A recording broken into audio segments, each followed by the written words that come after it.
Olá, amigos do canal Aprendendo sobre Mediunidade, sejam bem-vindos. Meu nome é Anderson Gomes e vamos falar de um assunto muito chato, mas que acontece em qualquer lugar e até, gente, no centro espírita, apesar de tudo que nós aprendemos. Mas vamos falar um pouquinho sobre isso para saber de onde vem, como acontece, como é que a gente pode melhorar. Vamos falar sobre a fofoca dentro do centro espírita. Fofoca no centro espírita, isso não pode acontecer. Vamos lá?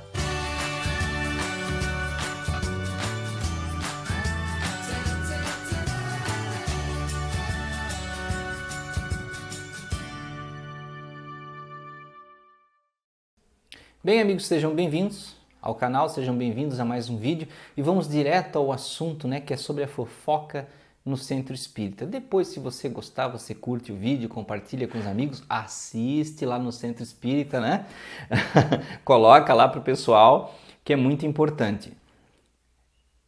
A situação, de onde eu tirei esse assunto, foi uma pergunta de uma amiga do canal que foi lá, disse que se sentia muito incomodada com isso no centro, e eu até falei para ela, dei uma orientação e falei que seria muito interessante fazer um vídeo sobre isso. Então vejam, relação humana em qualquer lugar, não importa o lugar, pode ser no templo budista, no centro espírita, na igreja, na empresa, no parquinho, na padaria, é relação humana. Então, isso desde dos tempos bíblicos e até antes, eu acho que até nas cavernas fofocavam, Olha fulano, viu, matou o dinossauro, Então, se falavam coisas más uns dos outros desde, Então isso, gente, é humano.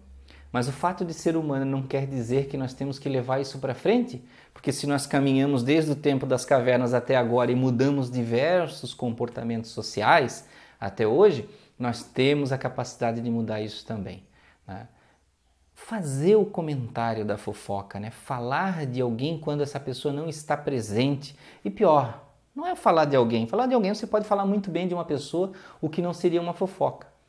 A questão é o comentário ácido, aquele comentário que suscita o defeito da outra pessoa, Exemplo, você viu fulano no centro? Será que ele não está mistificado? Pois é, ele anda tão exibido por causa das comunicações do mentor dele, Ou fulano, olha só, agora é dirigente do centro, não olha mais para as pessoas direito e não sei o quê. Por que fazer isso, gente, Por que tratar as coisas dessa forma se nós podemos conversar com as pessoas quando a pessoa tem algum problema, conversar diretamente? Olha só, a gente falou de tempo bíblico, de passado, de evolução, mas até naquela época se preocupavam com isso. Olha só, lá em Mateus 18, versículo 15. Se teu irmão pecar contra ti, vai e, em particular com ele, não com outra pessoa, vai e, em particular com ele, conversem sobre a falta que ele cometeu. Se ele te der ouvidos, ganhaste teu irmão.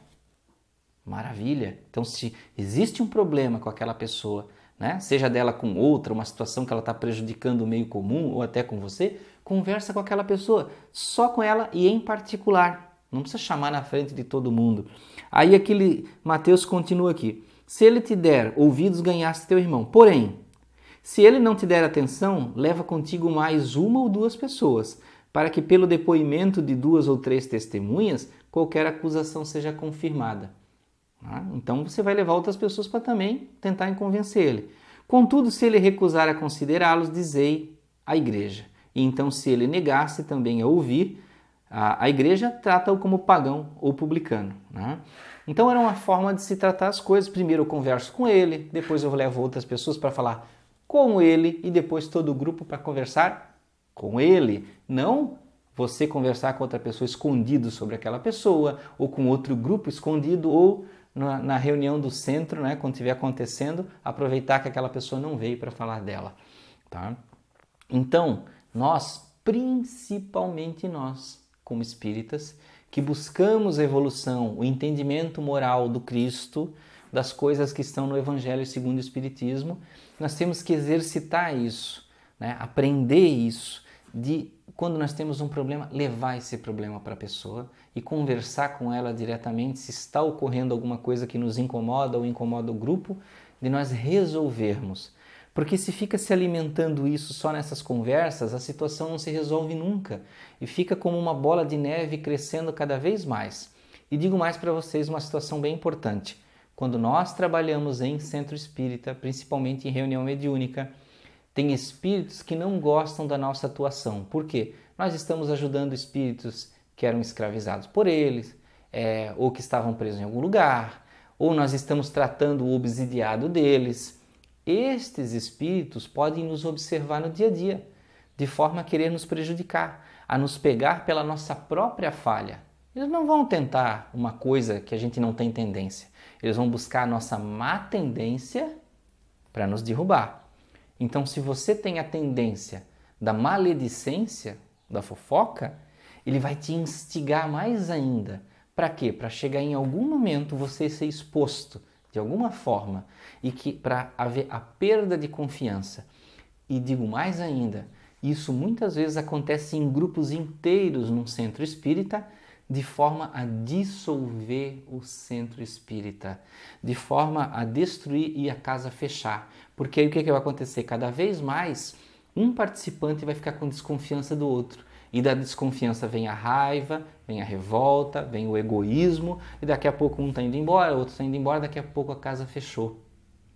E as obsessões se estabelecem ali entre eles. Então nós temos que ter muito cuidado, principalmente,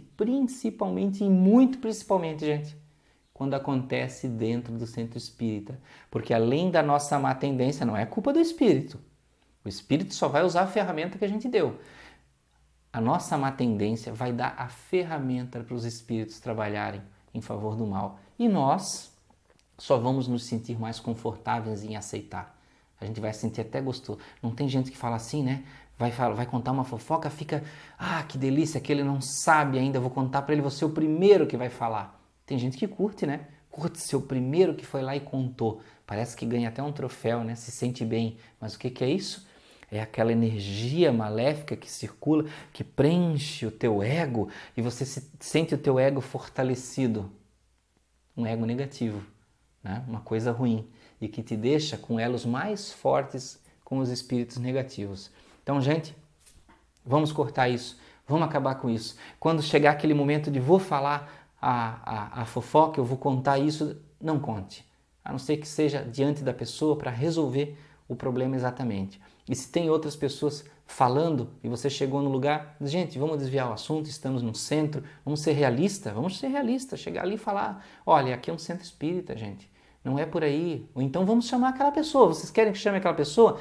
Quer ver o fofoqueiro morrer de medo? Quando estiver naquela conversa, diz, espera aí, vocês estão falando fulano? Vou lá chamar ele para participar. Maior cortador de fofoca que existe. Porque o fofoqueiro tem medo, ele não gosta de falar na frente. Ele se sente vexado, ele morre de medo. O fofoqueiro normalmente não tem coragem de falar para a pessoa, por isso que ele fala para os outros. Então vamos cortar isso, gente. Vamos exercitar caridade, evolução, vamos conversar com os nossos colegas. Meus amigos, era isso que tinha para esse vídeo. Muito obrigado, espero que tenham gostado, curtam se gostaram. Tenham muita paz, muita alegria, sem fofoca no centro, abracem seus irmãos, amem seus irmãos, porque nós estamos lá num trabalho para a caridade e não para continuar as nossas falhas humanas. Se nós nos esforçamos tanto para melhorar, pelo menos no centro, vamos fazer um esforço maior para não levar nossa falha para lá. E no dia a dia, vamos sim continuar nos esforçando, tá? Vamos continuar fortes, vamos continuar resistindo. Muita paz, muita alegria. Até o próximo vídeo.